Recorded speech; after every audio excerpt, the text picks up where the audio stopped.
Prajurit Daeng ini mempunyai riwayat yang unik, ya. Karena ini terdiri dari orang-orang yang berasal dari Sulawesi.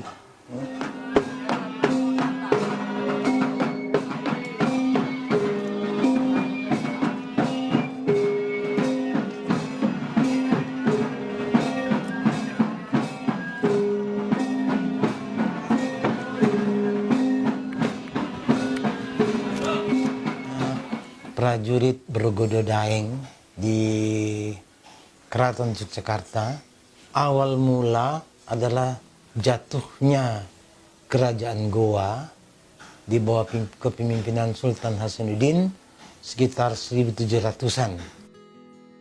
Dapat semacam merasa diri dijajah, ya, dikuasai oleh Sultan Hasanuddin, antara lain adalah orang-orang Bugis, orang Ternate, dan orang Ambon. Pemicunya itu apa? Itu karena persaingan perdagangan itu antara company pada waktu itu dengan kerajaan-kerajaan setempat. Nah, di situ yang diperebutkan apa sebenarnya itu adalah perdagangan rempah-rempah itu. Hasanuddin kalah, sehingga beberapa pangeran-pangeran setempat merasa tidak puas dengan itu dan melanjutkan perjuangan melawan Belanda dengan meninggalkan kota Makassar.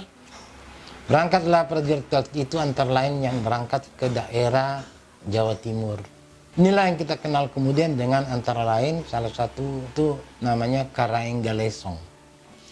Karanggalesong ini kemudian bersatu dengan Pangeran Trunojoyo dari Surabaya untuk mengadakan serangan ke arah Mataram.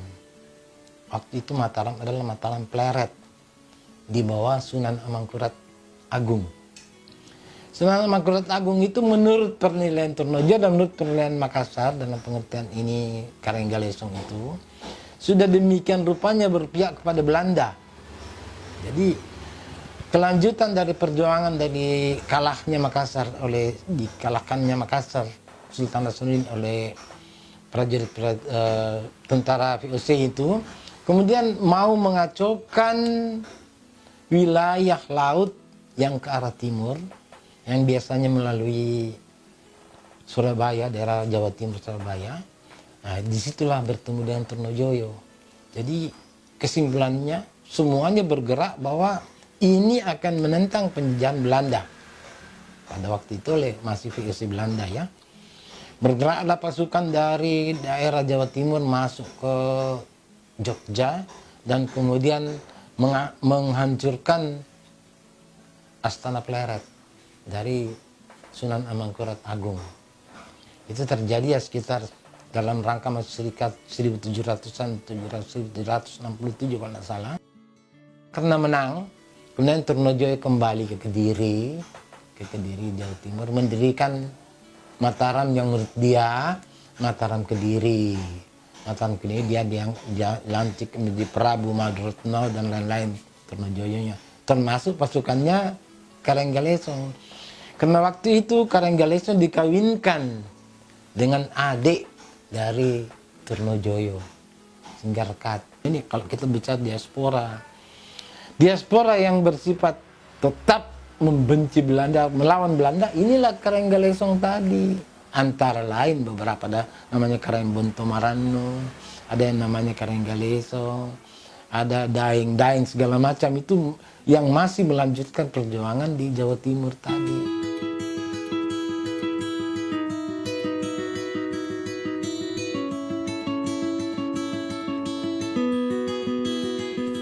Di antara pasukan-pasukan Trunojoyo dan gabungan dengan Makassar, jadi pasukan-pasukan Madura dan Makassar itu ke arah merebut Pleret, Astana Pleret itu, di antaranya ada seorang perwira muda yang bernama Karaeng Naba. Salah seorang perwira tadi yang disebut Daeng Naba itu yang kemudian memimpin pasukannya mempertahankan supaya tetap kota Jogja di bawah mereka, golongan mereka. Daeng ini kemudian kawin dengan salah satu cicit dari Sultan Agung yang kita kenal dengan Raden Ayu Roro Riris. Kemudian diberi gelar oleh Sultan kita, dan konon diberi pangkat mayor oleh prajurit dari Keraton Jogja. Keraton Jogja memberi gelar mayor dia karena dengan alasan dia memimpin kesatuan Daeng yang berada di Yogyakarta, mempertahankan Yogyakarta dari pengambil alian kembali.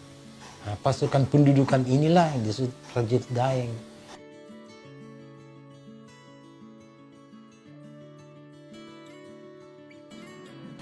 Prajurit Daeng, maksudnya prajurit orang-orang Makassar ini kemudian terbagi 3. 1 mengikut Kareng Naba kembali ke Jogja. 1 dihancurkan dan dikembalikan ke Makassar, kembalikan ke Jakarta jadi budak dan lain-lain. Yang ketiga melarikan diri ke arah Malang.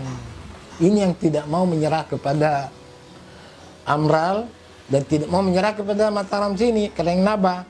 Berwujudlah dia prajurit Daeng yang berada di sekitar Ngantang, Kediri, arah jalan ke Malang. Di situ ada tempat yang namanya Astana Karenggalesong. Mereka bertempat di situ. Dan selanjutnya beranak pinak dan mati di situ.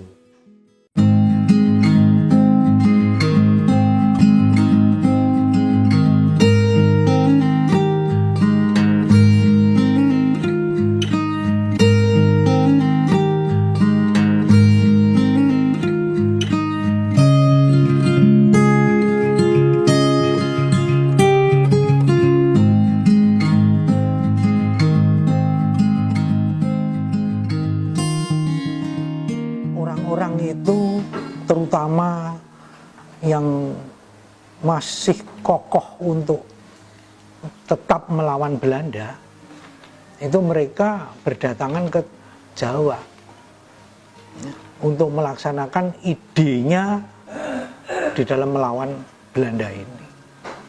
Maka di Jawa ini mereka banyak membantu perjuangan-perjuangan orang-orang Jawa atau bangsawan-bangsawan Jawa atau raja-raja Jawa yang terang-terangan melawan Belanda. Maka prajurit Bugis dan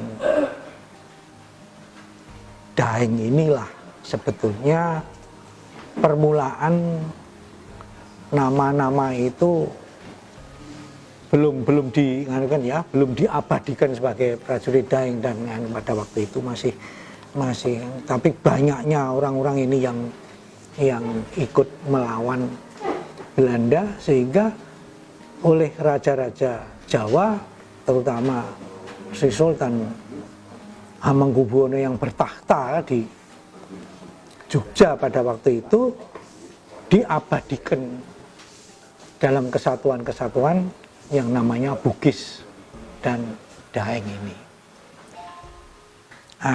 Salah satu kesatuan dari prajurit keraton ini menjadi sesuatu yang merupakan bagian yang dan sangat menonjol kebetulan. Karena apa? Prajurit Daeng waktu menjadi prajurit yang tinggal untuk upacara seperti ini, itu diberi kebebasan untuk melakukan gerakan-gerakan yang tidak seperti prajurit-prajurit yang lain.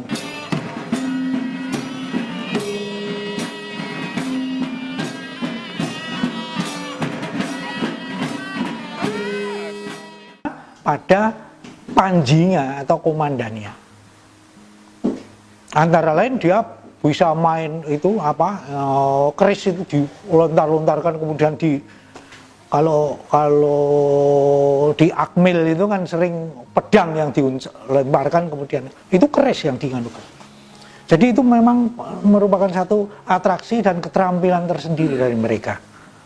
Maka oleh Sultan diberikan kebebasan untuk seperti itu, menunjukkan itu.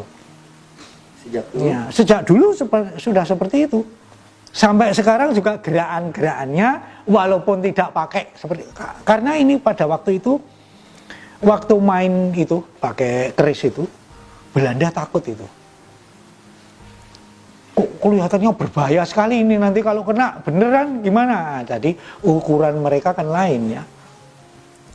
Ya, yang mempunyai kedudukan yang sangat khusus memang itu adalah prajurit Bugis ya. Itu kalau Daeng itu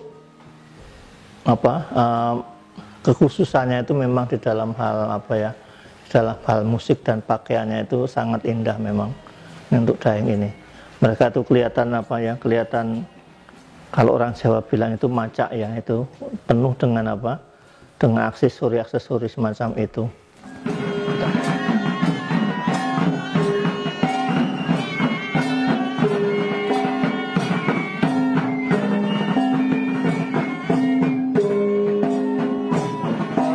Komandannya atau ya komandannya ini tadi itu pakai pakai serempang begini, yang itu dulu adalah makanan, berbagai jenis makanan yang dijadikan satu dipakai itu. Lama-lama oleh Sri Sultan Hamengkubuwono yang ke-8 itu diganti dengan untal itu, jadi seperti kalau besar gitu diganti itu supaya tidak kotor.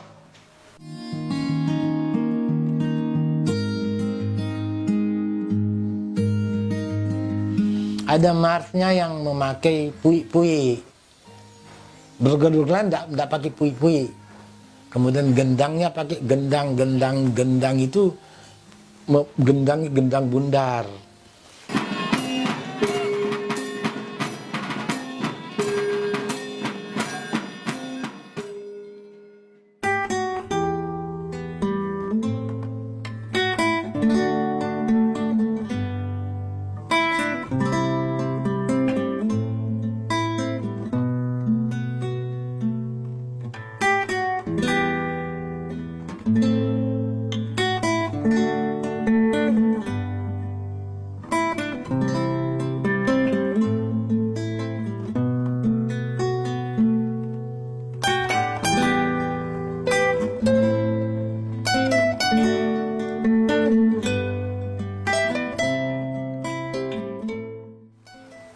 Untuk seorang prajurit, beliau sejak semula memang merekrut prajurit itu yang mempunyai jiwa ksatria.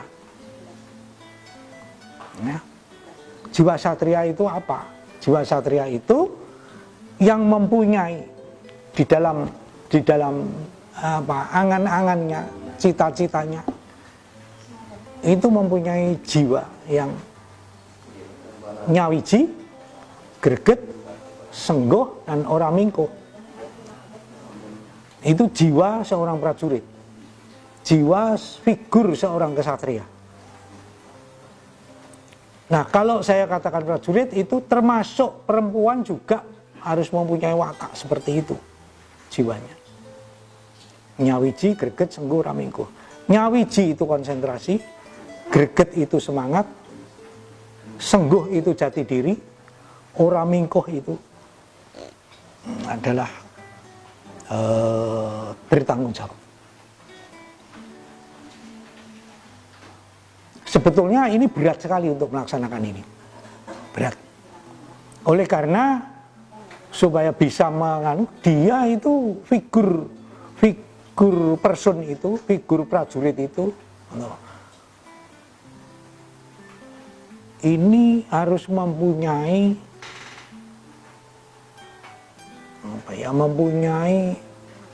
angan-angan atau idealisme. Itu adalah gagasan yang serba luhur, serba ideal, luhur, baik, komitmen yang tinggi, artinya idealnya itu harus diwujudkan di dalam suatu langkah yang nyata. Kemudian integritas moral itu berpedoman kepada moral. Moral yang apa? Moral yang bagus, yang baik. Kalau orang Islam itu ya pedomannya seperti yang dilakukan oleh nabinya. Nabi Muhammad SAW sebagai uswatul hasanah. Itu pedomannya. Kemudian nurani yang bersih, artinya jujur. Kalau bisa melaksanakan hal 4 ini, maka jiwa satria akan tercapai.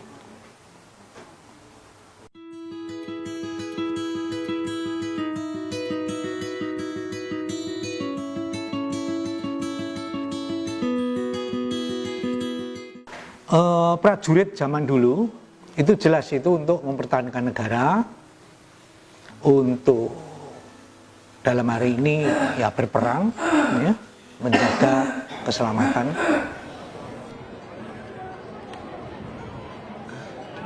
Di Jogja ini itu sudah tidak lagi seperti itu, karena sekarang mereka sudah tidak mempunyai fungsi lagi sebagai security semacam itu. Orang-orangnya tiap hari kalau tidak sedang ada acara-acara tertentu ya sudah, mereka juga tidak ada di situ. Yang mereka ya bekerja biasa, jadi petani, pegawai negeri, ataupun banyak yang mahasiswa juga ikut di sana gitu.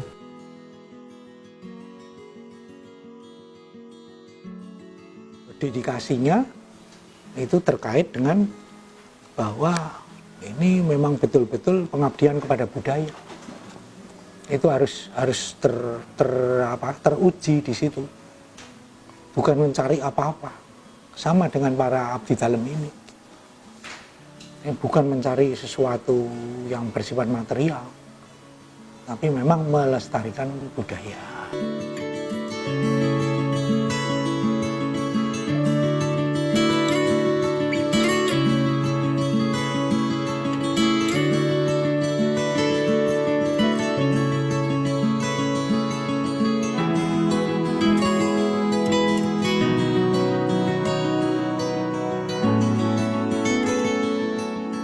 Daerah istimewa ya harus istimewa ya, dan tidak terbatas kepada suku Jawa saja, dari segala macam suku itu.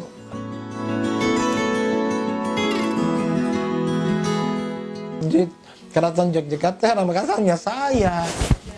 Sekarang ini yang jadi orang Daeng, daripada Daeng saya. Biarkan sudah, kemungkinan ada yang lain lagi, kita akan lihat kembali. Tapi setahu saya sampai dengan saya ini masih saya sendiri.